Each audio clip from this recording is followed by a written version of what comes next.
আরেকটু এবার উত্তর সিকিমের দিকে নজর রাখবো, তার কারণ সেতু ভাঙলো সিকিমে, সেতু ভেঙে বিপত্তি উত্তর সিকিমে। ছবি দেখাচ্ছি আপনাদের, কি ভয়াবহ অবস্থা, কিন্তু কিভাবে এই ঘটনা ঘটলো আরো বিস্তারিত জানাতে পারবে পার্থ রয়েছে আমার সঙ্গে। পার্থ, লাচুং এর এই ছবি আমরা দেখছি, কিভাবে ঘটলো এবং এতে কি কারো ক্ষয়ক্ষতি কি হয়েছে?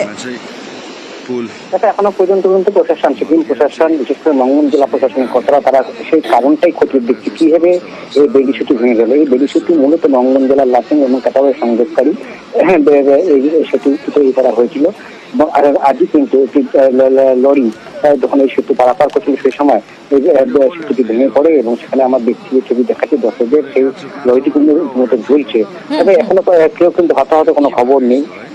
কিছু পর্যটক সেখানে বেড়াতে গিয়েছিলেন, তবে বিকল্প কিছু একটা ছোট রাস্তা রয়েছে, সেখান থেকে এই কিছু পর্যটক তাদেরকে ফিরিয়ে আনা হয়েছে এবং ইতিমধ্যে ঘটনাস্থলে মঙ্গল জেলা প্রশাসনিক কর্তারা সেখানে পৌঁছে গেছে এবং কারণ খতিয়ে দেখছে এবং যাতে দ্রুত আবার সেই সেতুকে আগের অবস্থানে ফিরিয়ে আনা যায় সেই চেষ্টাই চালাচ্ছে সিকিম প্রশাসনিক কর্তারা। বেশ পার্থ, বেশ।